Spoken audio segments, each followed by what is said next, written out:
શુભ દિને શુભ અવસરે ડોક્ટર જ્યોતિકર સાહેબ કે જેમણે એમના જમાનામાં MA PhD LLB અને કરેલી છે, એ નિવૃત્ત પ્રાધ્યાપક ઇતિહાસ વિભાગમાં છે. આ સાહેબનો એટલો બધો બહોળો અનુભવ છે કે જે આજના જમાનામાં જો યુવા વર્ગને બતાવવા જઈએ તો અમે પ્લેટિનમ કરતા પણ વિશેષ કામ કરેલું છે. આપ સાહેબને નમ્ર વિનંતી કરીએ છીએ કે આપનું સાહેબ જ્યાં જન્મ થયેલો છે, ક્યાં જન્મ સ્થળ છે આપનું પોતાનું વતન, એ ઉપર આપ પ્રકાશ. જો મારો જન્મ મહેસાણા જિલ્લાના સમો નામના ગામમાં, એક નાનું ગામ છે, મહેસાણા જિલ્લાના સમો ગામમાં વણકર પરિવારમાં મારો જન્મ થયો. મારા મોસાળ, આપણા રિવાજ મુજબ ડિલિવરી દીકરીની મોસાળમાં થાય એટલે મારો જન્મ. અને મારું ગામ એની જોડે આવેલું મહેસાણા જિલ્લાના વિજાપુર તાલુકાનું ગોજારિયા ગામ. ઓકે, હવે વણકર પરિવારમાં લાવવા તો વણકરનો વ્યવસાય હતો. એ વ્યવસાય પછી તો ધીરે ધીરે સરકારી ચોરકારીમાં તો પડી ભાગે. એટલે મારા મા બાપ હતા એ અમદાવાદ, અને અમદાવાદમાં જમાલપુરની ચાલીમાં રહ્યા. અને મારા ફાધર મિલમાં ગયા, મારા બા મિલમાં ગયા, અને મિલના કર્મચારી તરીકે એમને જીવન ગુજાર્યું. અને એમાં અમે બે ભાઈ હતા, મારા મોટા ભાઈ અને હું. અમને થોડા ભણાયા. મારા મોટા ભાઈ બહુ નહીં ભણી શક્યા કારણ કે અમારી પરિસ્થિતિ સારી નહોતી, એટલે એ મિલમાં ચડી ગયા અને હું મેટ્રિક સુધી ભણ્યો. મેટ્રિક ભણ્યા પછી 1960માં મને એ વખતે નોકરી મળી ગઈ મ્યુનિસિપલ. અમારા મેટ્રિકમાં ટકા સારા હતા એટલે કોર્પોરેશન નોકરી.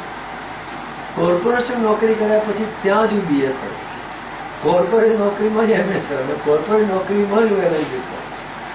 અને મીનવાઇલ મહા ગુજરાત થયું અને 62-61 ની અંદર આપણું સચિવાલય પોલિટેકનિકમાં આવ્યું. એટલે હું GPSCમાં એ વખતે જુનિયર આસિસ્ટન્ટ કહેતા. અત્યારે જે SO કહે છે ને એ વખતે જુનિયર આસિસ્ટન્ટ, એટલે હું SO તરીકે ત્યાં જુનિયર આસિસ્ટન્ટ એટલે સિલેક્ટ થયો. GPSCના ચેરમેન નાનોજી લેવા એટલે સિલેક્ટ થયો. એટલે હું પાછો ત્યાં પોલિટિકમાં નોકરી ગઈ, મ્યુનિસિપાલિટી નોકરી ચાલુ રાખી રજા પર ગયો કે જોઈએ, પણ મને નોકરી નહીં ગમી. કારણ કે 6 કલાક બેસી રહું, કોઈ કામ નહીં કરવું એ મારા સ્વભાવનું વિરુદ્ધ છે. એટલે પાછો મ્યુનિસિપાલિટીમાં એકાદ વખત ટીચર તરીકે ગયો.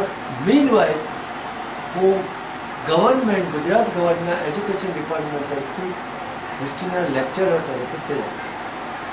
1967માં આઈ જોઈન રાજકોટ જોઈન કર્યું Dharmendrasinh arts college. Dharmendrasinh arts કોલેજમાં હું 3 વર્ષ નોકરી કરી. પછી હું ગુજરાત કોલેજમાં મારી ટ્રાન્સફર થઈ. ગવર્મેન્ટ કોલેજમાં ટ્રાન્સફર થયા એટલે મારી ટ્રાન્સફર ગુજરાત કોલેજમાં. ગુજરાત કોલેજમાં મેં 10 વર્ષ નોકરી કરી. વળી પાછી 1 વર્ષ મારે જામનગર મોકલ્યો, 1.5 વર્ષ જામનગર રહ્યો અને પાછો હું ગાંધીનગર આવ્યો અને ગાંધીનગરમાં 95 હું રિટાયર થયો. બહુ સુંદર બાબત કરી as a head of the department. બહુ સુંદર વાત કરી કે આપનો જે અભ્યાસ કરો તો શોર્ટ એસ્પેક્ટમાં જે ગર્મને સાથે રાખીને આપ ચાલો છો. હવે આજના સંજોગોમાં બોમ્બેથી સ્પેશિયલ જે અભિયાન લઈને નીકળ્યા છે ભરતભાઈ ડાભી સાહેબ, અને જે વણકર સમાજને જે પસંદગી મેળવો કે જેનું મહત્વનું જે કેન્દ્ર છે કે મેરેજ બ્યુરો, એના નીતિશભાઈ ચાવડા સાહેબ નું એવું અભ્યાસ હતું કે ડોક્ટર જ્યોતિકર સાહેબ વણકર સમાજ, તો વણકર સમાજ તો ઠીક છે, પણ દલિત સમાજની અંદર જે ડોક્ટર બાબા સાહેબ આંબેડકર છે અને જેનું પ્રભુત્વ ધરાવે છે, પ્યોરલી આંબેડકરવાદી કે જેમની વિચારધારાને સાથે રાખીને ચાલે છે, તો આ વણકર સમાજ અને ડોક્ટર બાબા સાહેબ આંબેડકર સાથે જે પરિચય હતો અને વણકર સમાજનું શું મહત્વ હતું એના વિશે આપ. વણકર સમાજની બાબા સાહેબની વાત કરું તો ગુજરાતની અંદર, આપણે ગુજરાત પૂરતી જ વાત કરીએ, પહેલી વાત એક સમજી લો કે હિન્દુસ્તાનની અંદર વણકર સમાજ ક્યાં અસ્પૃશ્ય નથી. હિન્દુસ્તાનમાં 2 જ્ઞાતિ, નેશનલ લેવલે વાત કરીએ તો 2 જ્ઞાતિ આખા હિન્દુસ્તાનમાં તમને મળે, એક વાલ્મીકી સમાજ અને એક રોહિદાસ સમાજ. બાકી જે અનટચેબલ કમ્યુનિટી છે એ દરેક સ્ટેટમાં જુદી જુદી છે.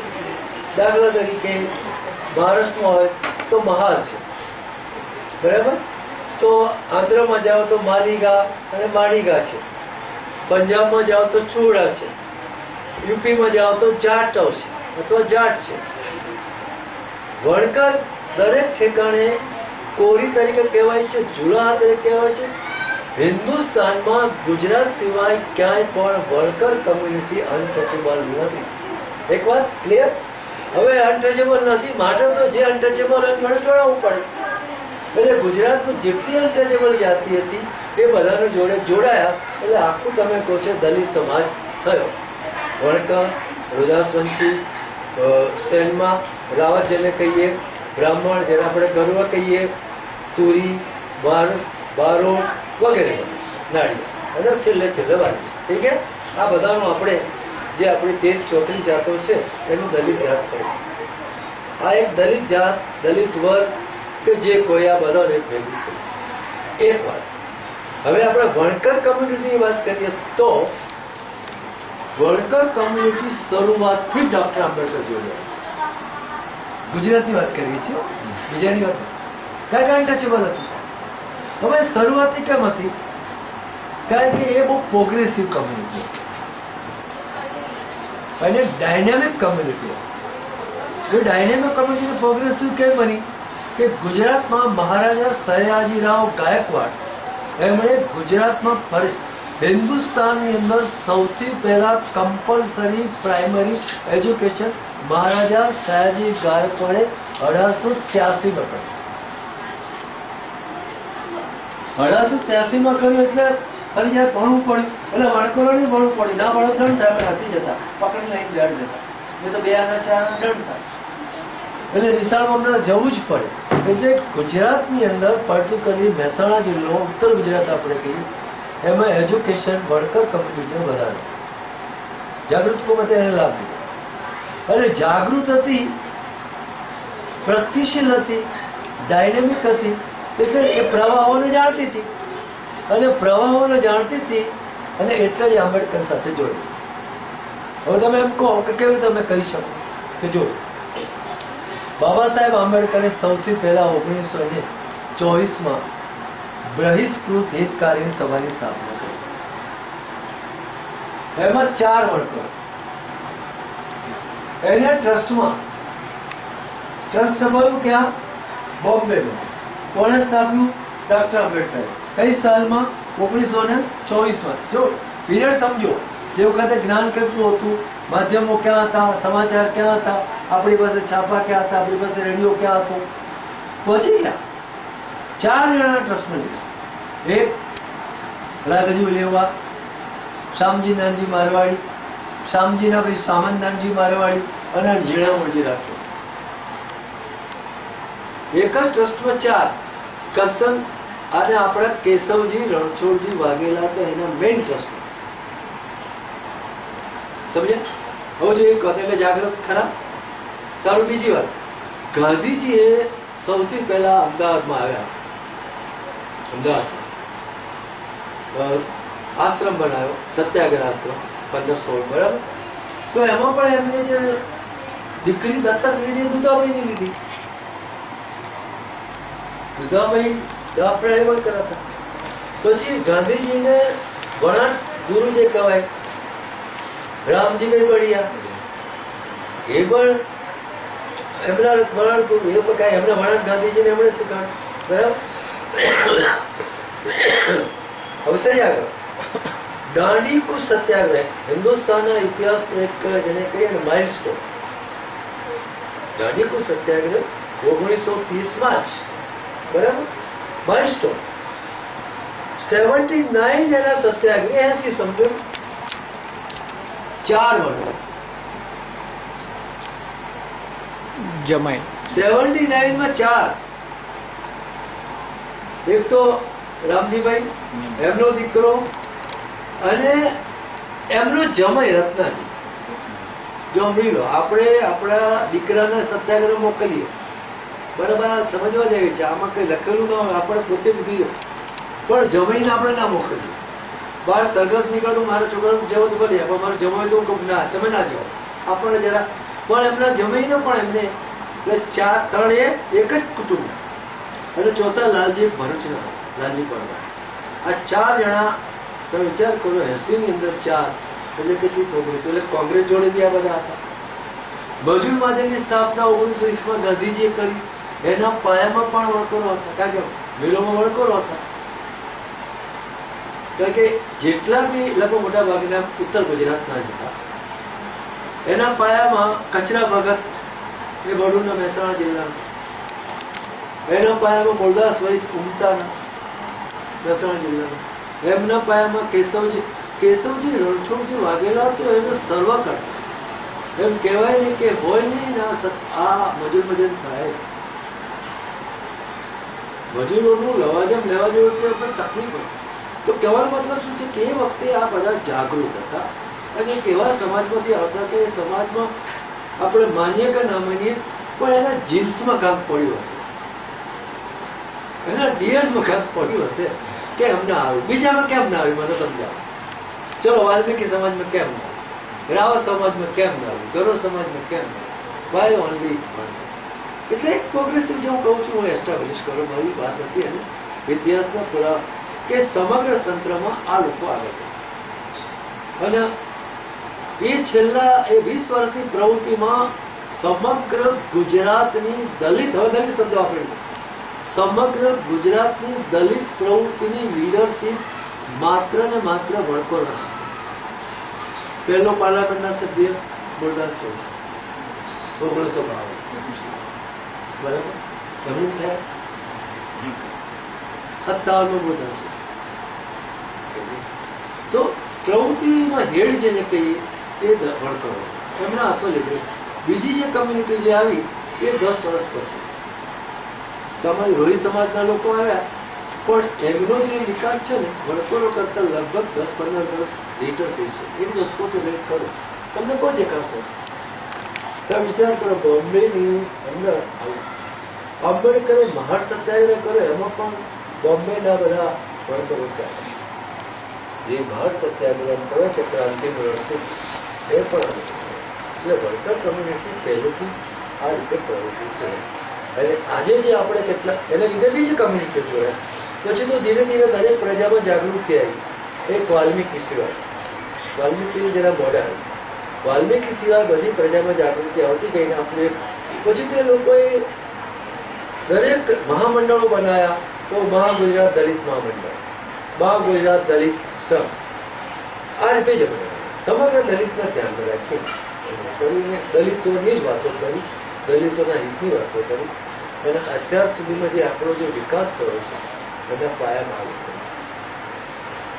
અને એના કરતા એક બીજી વાત કરું, 1928ની અંદર 1927ની અંદર ધારાસભામાં 2 જણાને સાથે એ વખતે નિમણૂક થતી, નોમિનેશન થયું, ગવર્નર નોમિનેટ કર્યું. તો બોમ્બે સ્ટેટની હો, મુંબઈ પ્રોવિન્સ, મુંબઈ ઇલાકો, એ વખતે બોમ્બે ઇલાકો કહેવાતો, જેમાં ગુજરાતના 6 જિલ્લા, મહારાષ્ટ્રના જિલ્લા અને કર્ણાટકના 4 જિલ્લા, એમ ટોટલી 26 જિલ્લાની અંદર આખો બોમ્બે પ્રોવિન્સ. બોમ્બે પ્રોવિન્સની કાઉન્સિલ, લેજિસ્લેચર કાઉન્સિલ, અને એની અંદર 114 હતા. એમાં 2 નોમિનેટ કરવાના હતા. તો 2 ને એક જ દિવસે એક ડોક્ટર આંબેડકરને અને બીજા પીજી સોલંકીને બંને એક જ દિવસે સોગંદવિધિ કરી. શુક્રવાર 17 ફેબ્રુઆરી આ લોકોની સોગંદવિધિ, 2 ને એક જ દિવસ. અને એ હવે બીજી વાત કરું, તમે લોકો અભ્યાસી છો, તમે લોકો બધા ફરો છો, તમને ખ્યાલ છે, જેને કહીએ ને તમારામાં ધગસ. હિન્દુસ્તાનના બીજા કોઈ સ્ટેટ કરતા, કોઈ પ્રદેશ કરતા ગુજરાતના દલિતોની સ્થિતિ કમ્પેરેટિવલી સારી છે. કમ્પેરેટિવલી આપણી સ્થિતિ સારી છે. તમે જાઓ, તમે યુપીમાં જાઓ, માણસ નથી ગણતા આજની તારીખ ફોન તૂટે. જયારે ગુજરાતમાં તો શેર કરો બુમા બૂમ થઈ જાય, 1000 માણસો પહોંચી જાય અને સરકારના હાન નાનો છે ને નહીં, સરકારમાં ધ્રુજી જાય. એટલે ગુજરાત અને લોકો બી વેલ સેટ. તમે જો ગુજરાતમાં કેટલી હાઉસિંગ સોસાયટી, બોમ્બે સ્ટેટની PWR 219 સ્કીમ, કયા બોમ્બે સ્ટેટની સ્કીમ કે દલિતો મકાન બાંધે શેડ્યુલ કાસ્ટના તો એના 7,000 સબસિડી આપી, 3,000 સબસિડી આપી, 7,000 લોન આપી, ફલાણું ફલાણું. આપણે ગુજરાતમાં 500 સોસાયટીઓ થઈ ગઈ. તમે બોમ્બેમાં રહો છો, કેટલી સોસાયટી? 2 હા, ઝુંપડપટ્ટી જ ને, ઝુંપડપટ્ટી. સ્કીમ આ છે, આ સ્ટેટ છે અને આ જ લોકો છે. બરાબર. એટલે કમ્પેરેટિવલી ગુજરાતમાં વધારે વિકાસ થયો અને એનું સૌથી જો કોઈનો શ્રેય હોય તો ડોક્ટર પીજી સોલંકી, પુરુષોત્તમ રાય ગોવિંદ સોલંકી. સુરતના વતની હતા. એમના વડવાઓ મુંબઈમાં વસ્યા. એમના ફાધર વેટરનરી ડોક્ટર જેવા ઇન્સ્પેક્ટર, જે જમાનામાં તો સામાન્ય ઘોડા ડોક્ટર કર્યો. પુરુષોત્તમ સોલંકી એ જમાનામાં ડોક્ટર હતા 1920. નોટ ઓનલી ધેટ, લેક્સિકોલોજીની અંદર ગોલ્ડ મેડલ્સ મળે અમને. મેં કહ્યું હતું તે દિવસે. એ જમાના એમણે જુદા જુદા સ્ટેટમાં નોકરી કરી. સોલંકી એટલે પેલા રજપૂત કઈ નોકરી કરી પણ આખરે કામમાં તો પડી એટલે એમને ભાગીને આવવું પડશે. રતલામ એમને અને ડોક્ટર આંબેડકરને 1927 ફેબ્રુઆરીમાં નિમણૂક કરી. એ નિમણૂકથી 2 ધારાસભામાં સાથે ગયા. આ ડોક્ટર સોલંકીએ 1928 ઓક્ટોબરની 18 તારીખે હાઉસમાં ઠરાવ મૂક્યો. મેં એક કહ્યું સ્ટેટમેન્ટ કર્યું છે. હું દરેક સ્ટેટમેન્ટને પછી એને સપોર્ટેડ એવિડન્સ અથવા ઇન્ફોર્મેશન આપું છું તમને. ગુજરાતની કમ્પેરેબલી સ્થિતિ સારી છે, મેં સ્ટેટમેન્ટ કર્યું. કેમ? કોને ક્રેડિટ મળી જોઈએ એ વાત કરું. ડોક્ટર પીજી સોલંકીએ 1928 ઓગસ્ટની 18 તારીખે ઠરાવ મૂક્યો કે ભાઈ અમારી સ્થિતિ બહુ ખરાબ છે આ પ્રોવિન્સમાં. તેના માટે કમિટી ગઈ અને એ વખતે હાઉસવાળાથી સમજદાર હતા. બહુ લાંબી ચર્ચા થઈ પણ સરવારે સરકારે એ રેઝોલ્યુશન એક્સેપ્ટ કર્યું. સરવારનું મતે પસાર થયું. 114ની આ હાઉસ સોલંકી 113ને કન્વિન્સ કરી છે. વાત સમજાય છે મારી વાત? 113ને કન્વિન્સ કરી છે એ કર્યા. એ ઠરાવથી બોમ્બે પ્રોવિન્સમાં એક કમિટીની મીટિંગ સ્ટાર્ટ કરી. A.H. ઠાર IAS ઓફિસર હતા. A.H. ઠાર એવું તો તમને કર્યું. એ કમિટીની એમાં સોલંકી, ડોક્ટર બાબા સાહેબ આંબેડકર અને ત્રીજા અમૃતલાલ ઠક્કર. નામ તમે એને ઠક્કર બાપા તરીકે, જેમની ઘણી મોટી સેવા છે. એ અમૃતલાલ ઠક્કર, ડોક્ટર સોલંકી, ડોક્ટર આંબેડકર અને બીજા 3-4 જણ આખા સ્ટેટમાં ફર્યા અને એમણે એસ્ટાબ્લિશ એટલે સોલંકી ઠરાવ પાસ થયો. એના કારણે બેકવર્ડ ક્લાસ બોર્ડ નીકળ્યું અને બેકવર્ડ ક્લાસ બોર્ડે નક્કી કર્યું, આ લોકો કમિટીએ નક્કી કર્યું કે ભાઈ આપણે જે શેડ્યુલ કાસ્ટ કરીએ છીએ એ પહેલા આપણા માટે ડિપ્રેસ ક્લાસ શબ્દ વપરાશે. Depress class. પણ આપણે આ બધા જૂથનું નામ કયું આપ્યું કે આપણને જે શેડ્યુલ કાસ્ટનું નામ મળ્યું ને એમાં આ સોલંકીએ જે કમિટી ફોર્મ કરાવી એને કરાવી. એ કમિટીએ નોર્મ્સ નક્કી કરાવી 14 કે આ 14 નોર્મ્સમાં જે આવે એ અનટચેબલ અથવા શેડ્યુલ કાસ્ટમાં આવે. ગામના કોઈ પણ ઘરે છે, સાર્વજનિક રહી શકે છે, મંદિરમાં જઈ શકે છે, ગામમાં મકાન મળી શકે છે, ચીજ વસ્તુ વગેરે બરાબર. અને એ નોર્મ્સ નક્કી કર્યા એને જ શેડ્યુલ કાસ્ટમાં લેવાય. અને એ રીતે આપણે જે શેડ્યુલ કાસ્ટની કમ્યુનિટી નક્કી કરી કે આ રિપોર્ટથી બેકવર્ડ ક્લાસ બોર્ડ નખાવ્યું. બેકવર્ડ ક્લાસ બોર્ડ બનાવ્યા પછી દરેક ઠેકાણે જિલ્લામાં બેકવર્ડ ક્લાસ ઓફિસર. કદાચ તમને ખબર નહીં હોય તો અમારા જમાનામાં સ્કૂલમાં અમને સ્કોલરશીપ મળતી તો વર્ગ ટીચર શું કે ચલો BCO ઉભા થઈ જાઓ, કેટલા છો? એટલે પહેલા આપણને BCO સબ્જેક્ટ હતા. અમારા જમાનામાં સ્કૂલમાં કોલેજમાં BC નું લિસ્ટ આપો, BC કેટલા? શેડ્યુલ કાસ્ટ પછી આ સમાજ કલ્યાણ એ પછી સરકાર. એટલે એ પીજી સોલંકી જે BC ઓફિસરો નિમાયા એના કારણે આપણને BC ઓફિસર બનવાના કારણે મોટો ફાયદો થયો અને ગુજરાતમાં આપણને સ્કોલરશીપ મળી. નિશ્ચિત મળ્યું, પછી બીજી વધારે એ મળ્યું, પછી તો મળતું જ ગયું ને પછી એ લાઈન પર આગળ આગળ વધારે સવલતો મળતી ગઈ. એટલે આ સોલંકીએ જે ઠરાવ મૂક્યો અને એને કારણે જે લાભ મળ્યા એને કારણે ગુજરાત બીજા પ્રદેશો કરતા વધારે વિકાસ કરી શકે. આ એક મૂળ વાત છે. તો ગુજરાતની અંદર આ જાતની વણકરો છે.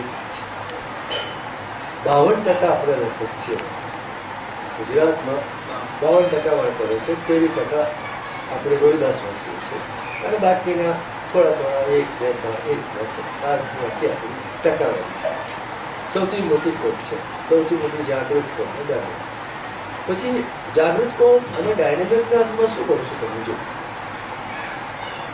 કે સૌથી પહેલા આપણા ત્યાં કબીર પંથમાં ધાર્મિક રીતે વાત કરીએ તો તમે જો કબીર પંથમાં પણ જે હશે વણકરો હશે. તમે ક્યાંય બી જો કબીર પંથમાં વણકર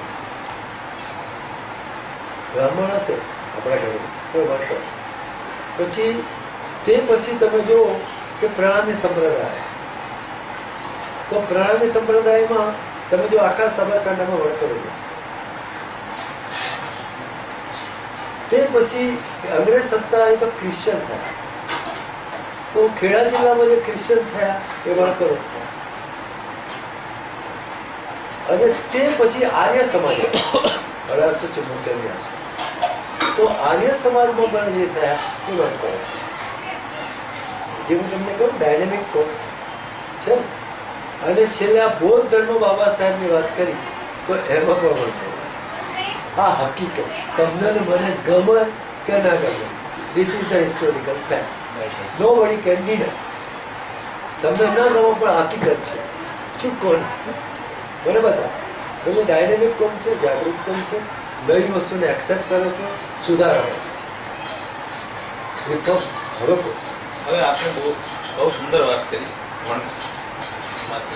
હવે ખરેખર આ દેશમાં વણકર સમાજની ઉત્પત્તિ જે થઈ તે વણકર સમાજની ઉત્પત્તિ ક્યાંથી કઈ રીતે? જો હવે આપણે દેશની વાત જવા દો, આખી દુનિયામાં વણકરની ઉત્પત્તિ ક્યાંય થઈ? આપણે બી વણકરની આખરે તો નાગા પડતા ચામડા પહેરતા હતા. એટલે જેણે પહેલું કર્યું હોય એ વણકર જ કહેવાય ને. પછી યુરોપમાં હોય કે અમેરિકામાં હોય કે આપણા અમદાવાદમાં હોય, લુગડા કોણે પહેરાયા? આપણે લુગડા આપણે પહેરાયા. આપણને અનટચેબલ ગણે એનું કારણ શું? હવે એ એક સંશોધનનો વિષય છે. એટલે તમારા નોલેજ પ્રમાણે હું તમને કહું એ એક જુદી આખી એના પર ડિફરન્સીસ છે. પણ કહું હું બાબા સાહેબનો અનુયાયી તરીકે જુદી વાત કરું. એટલે આમ તો પહેલા ગતમન ઋષિ જે હતા એને રૂ શોધ્યું, ગુરુમાંથી તાર શોધ્યું, તો તે આપણા આદ્ય પુરુષ કહેવાય. અને ત્યાર પછી તાર શોધાયો એટલે આપણે પછી એમાંથી વણવાનું શીખ્યા. દરજીડા પણ પક્ષી પાસે ખોટું એમાંથી આપણે શીખ્યા. આખરે તો માણસની હાથ ખોટી હોય ને એમાંથી પછી આપણે વણવાનું શીખ્યા. એનો માળો કેવો બનાવે છે, કેવો બનાવે છે, અદભુત બનાવે છે. વણકર છે તો પેલો દુનિયાનો વણકર. એટલે આ રીતે વણકરની ઉત્પત્તિ હવે આપણે ક્યાંથી થયું હશે કહેવાનું મુશ્કેલ છે. એમ તો આપણે એમ કે છે કે મેઘ મુનિ આપણા હતા, એ આપણા આદ્ય હતા, એના પછી આપણે મેઘવાળ કહીએ છીએ. પછી કેટલા એમ કે છે મેઘ દારૂ ઋષિ હતા અને એના પરથી આપણે મેઘ પહેલા આપણા માટે મેઘવાળ શબ્દ વપરાય છે. આ વણકર તો બહુ લેટેસ્ટ શબ્દ છે, પણ પહેલો મેઘવાળ શબ્દ. આજે બી સૌરાષ્ટ્રમાં જોવું ને તો મેઘવાળ શબ્દ. મેઘ ધારું એટલે મેઘની જેમ, મેઘની ધારાની જેમ વરસનારા, દાન આપનારા, એટલે બી આપણે કહીએ છીએ. આજે બી વર્કર કમ્યુનિટીના જીન્સમાં તમે જુઓ તો દાનની પ્રવૃત્તિ, કોઓપરેટિવ પ્રવૃત્તિ એ રહેવાની. તમે હું તમને કહું છું, તમે ગામડામાં રહ્યા હશો તો તમને ખ્યાલ મારી વાતનો આવશે. જો આપણા ઉપર ઘરો ખરા, આપણા ઉપર બાવા ખરા, આપણા ઉપર રાવત ખરા, નટ આપણા ઉપર ખરા, તુરી આપણા પર ખરા. આ બધાને આમ કરનાર છે. ખોટું શું? મજૂરી આપણી બે બે હાથની મજૂરી, માટી ખોદો તો આજે રોટલો મળી તો કઈ નહીં, બે હાથની. છતાં આટલી બધી કમ્યુનિટી આપણા ઉપર આશ્રિત હતી અને આપણે એમને નભાવતા. આ પેલા શું આપણા વહીવંચા શું, ડોલીઓ શું, બધા ઘણા હતો. થોડા તમને સરપંચ આ બધા આપણા ત્યાં આવતા.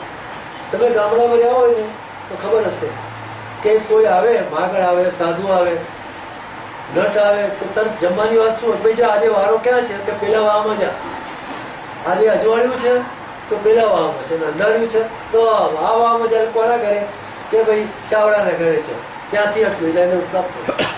જો સિસ્ટમ, જો એને સિસ્ટમ ગોઠવી રાખી છે.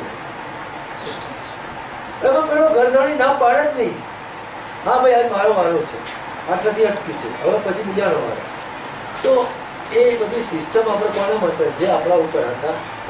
એટલે આપણે પહેલેથી આ કામ કરતા રહ્યા છીએ અને એને કારણે ગમે તે કારણે આપણો વિકાસ જે સમજો એ બી થયો. તમે હવે હનુમાનનું નામ લીધું એટલે કહું છું કે આવા સારા કામ કર્યા હશે એટલે આપણો વિકાસ થયો. બહુ સુંદર બાબત કરી. હવે ઇતિહાસ એવું કહે છે કે એટલે આપણી ઉત્પત્તિ માટે આ છે. હવે ભરતભાઈ ડાબીએ જે વાત કરી એમને જો સવાલ હતો કે એ બહુ અઘરો સવાલ હતો. હવે એમને ઇન્વોલ્વ ના કરું ના લાગે ને.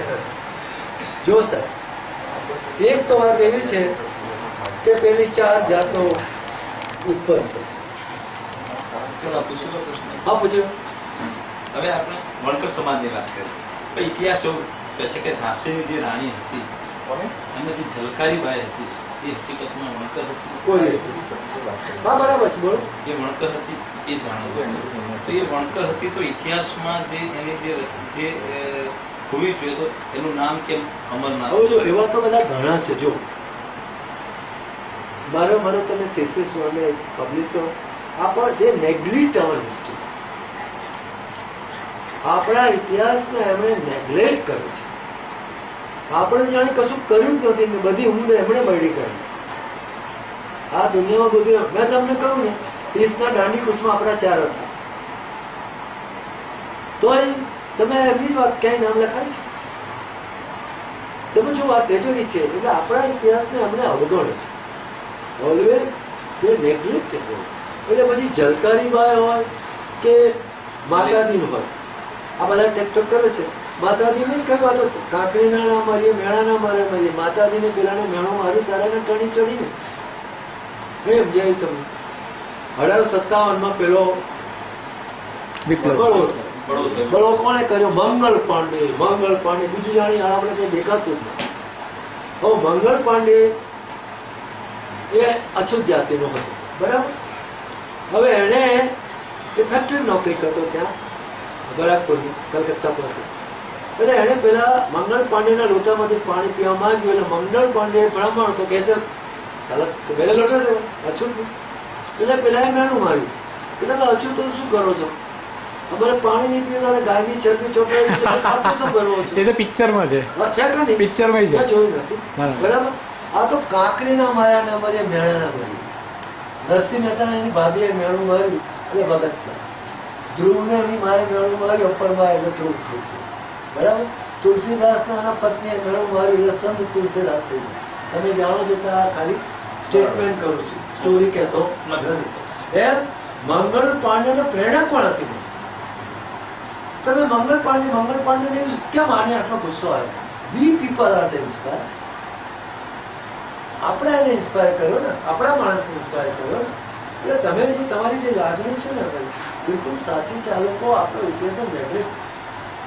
મેં આંબેડકરની ચળવળનો ઇતિહાસ લખવા માટે ગાઈડને કહું તો મારી સામે જોયું આંબેડકરની ચળવળ ગુજરાતમાં અને બધું લખી તો તમે ડિગ્રી આપશો ને 400 પણ હોય જ નહીં.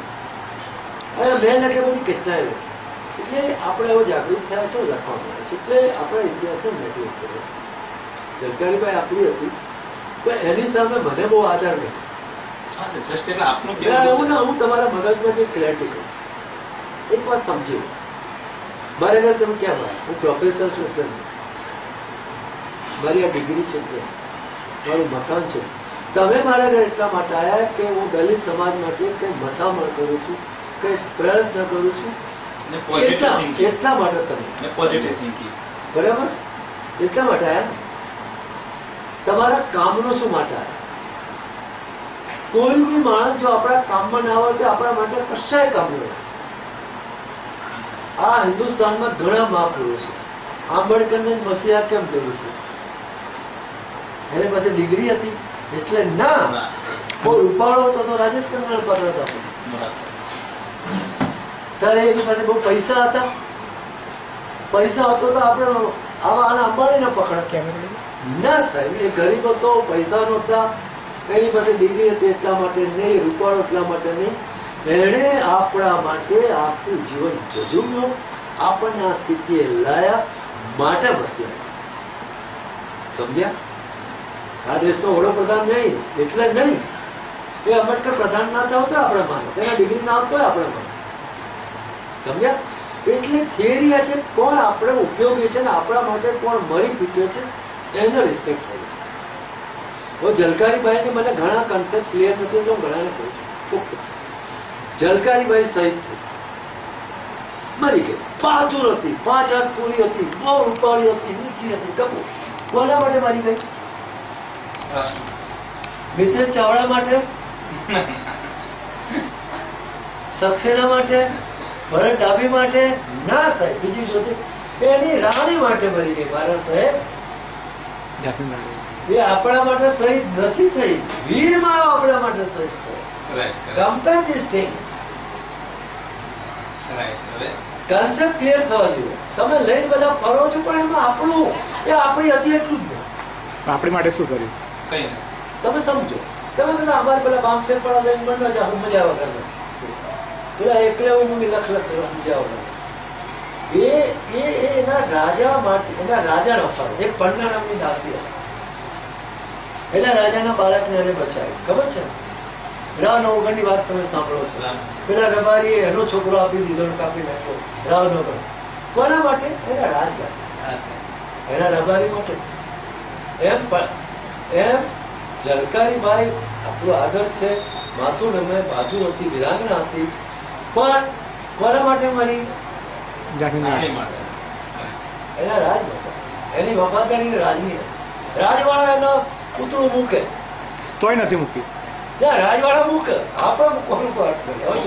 ચલો આપણે બહુ સુંદર વાત કરી કે આપણું કેવું એવું કાપવું તો થાય કાપી નાખી. ના ના ના ના આપણી વાત એવી થઈ કે ગ્રંથોએ કરી છે, ગરબડને વાત ન કરીએ કે ખરેખર પૂજા તે પૂજો આ છે ધર્મની. એટલે જે લોકોએ જે તે સમયમાં જે તકે તે આપણા માણસો એ સમયમાં એક્ટિવ નહોતા અને એ લોકોએ આપણો ઇતિહાસ લખ્યો નથી. એ વસ્તુ આપણો ઇતિહાસ કેમ લખ્યો? એક તો આપણામાં આખા હિન્દુસ્તાનમાં ઇતિહાસની કન્સેપ્ટ હતો. આપણા ઇતિહાસની વાંચવાનો, હિન્દુસ્તાનનો ઇતિહાસ બી લખવાનો. એ બુદ્ધનો જન્મ થયો ત્યાંથી શરૂ થાય છે, પહેલા ઇતિહાસ નહોતો. કારણ કે આપણા દેશમાં ઇતિહાસનો કન્સેપ્ટ, ઇતિહાસની ચેતના. આપણે તો ભૌતિકવાદમાં માનતા આ ઇતિહાસ શું લેવા? આપણે તો ઇતિહાસ મરી જવાનું છે, સ્વર્ગ જવાનું છે, મોક્ષ મેળવવાનું છે, તપ કરવાનું છે, આત્માનો ઉદ્ધાર કરવાનો છે, એમાં જ આપણે. એટલે કોઈ ઇતિહાસ એમના માટે તો નકામી વસ્તુ. આ આખો કન્સેપ્ટ વેસ્ટર્ન થયા. એટલે એમનો ઇતિહાસ કોઈ આપણો તો હોય જ છે. એટલે આપણે તો અભણ હતા. આપણી પાસે કોઈ ડોક્યુમેન્ટ આપણે સંગ્રહ નથી. આપણે કોઈ ડોક્યુમેન્ટ સંગ્રહ નથી. આપણા માણસો કોઈ ડાયરી લખી નથી. મહાદેવભાઈ દેસાઈ ડાયરી લખી, બધું મળે. આપણે ગાંધીજી જોડે 25 જણા રહ્યા, કોઈ ડાયરી લખી નહીં લખી શકે. એમની પોતાની બી ડાયરી લખી. એટલે આપણો ઇતિહાસ આ રીતે મુશ્કેલી. સાહેબ, જો આપણો આટલો જો પ્રેસ્ટિજિયસ બેકગ્રાઉન્ડ હોય, સમવોટ રિસ્પેક્ટેબલ બેકગ્રાઉન્ડ હોય, તો આપણે શિડ્યુલ કાસ્ટમાં આપણે અસ્પૃશ્યતામાં કેમ જાણીએ છીએ? એમાં તમે ઇતિહાસવાદી છો એટલું તમને કે એના 2-3 છે કારણો છે. એક, આજે હિન્દુત્વવાદ એવું કહે છે કે જે લડાઈમાં લડ્યા મુસલમાનો સામે હારી ગયા એટલે એમને હલકો વ્યવસાય, આ બંગીનો એ વ્યવસાય સ્વીકારી કરીને હલકા. એક એ છે. એ આ કન્સેપ્ટ આ લોકોનો છે, RSS. બીજો કન્સેપ્ટ આપણે બાબા સાહેબ છે. એમણે કહ્યું કે બધા વળકરો બહુ જ હતા અને કોઈ નતું. આજે બી આપણામાં એ સંસ્કારો છે. તમે કદાચ નહીં ભરતભાઈ જાણશે કહેશે જો આપણા પર ભરત કેશોદે કેટલા જણા સાધુ આપણા પર ખરાબ આવા ચોરી આપણા પર ખરા, ગરુ આપણા ઉપર ખરા, શહેરનો આપણા પર ખરા, બારોટ આપણા ઉપર ખરા, આ બધી કોમો આપણા પર નથી. આપણે આમ કરનારા છીએ. હા બરોબર. આમ નહીં, સમજાય છે? આ બધી જ કોમો, ગરોડા, સાધુ, બ્રાહ્મણ, તુરી, સરગાળા, નર, બારોટ, આ બધા જ આપણા પર નથી. આપણે જ એમના દાતા સાહેબ, બરાબર છે? હા હા. તો આપણામાં દાનની આ કન્સેપ્ટ છે. આ એના જીવ છે, ક્યાંકથી તો આવ્યા નહીં. એટલે બાબા સાહેબ આજે તો આપણે શહેરમાં આવ્યા, ગામડામાં તો આપણે મજૂરી કરી જવાનું ને. હા, માટી ખોદીને સાંજે પૈસા મળે તો આપણું ચોરું સર ના મળે તો વાત પતી ગઈ. ખેતર મજૂરી કરવાની. છતાંય પણ આપણે આટલા બધા નભાવતા સાધુ આવો તો કહી દે કે આજે કોનો વારો છે, પેલા ઘરમાં જા, પેલા નહીં, એ તો મેં જોયેલું, એ તો મેં જોયેલું. કે ભાઈ આજે આનો વારો છે. મારા ગામડે હજુ પણ બરાબર છે? કેમ વ્યવસ્થા છે અપ ટુ ડેટ. પેલો આવાને કહી દે કઈ જવાનું છે, આ વાસમાં આનો વારો છે, આ વાસમાં આનો વારો. વાળા પણ આવે સુધી કહું છું. તો એ આખું કન્સેપ્ટ આપણામાં આવે.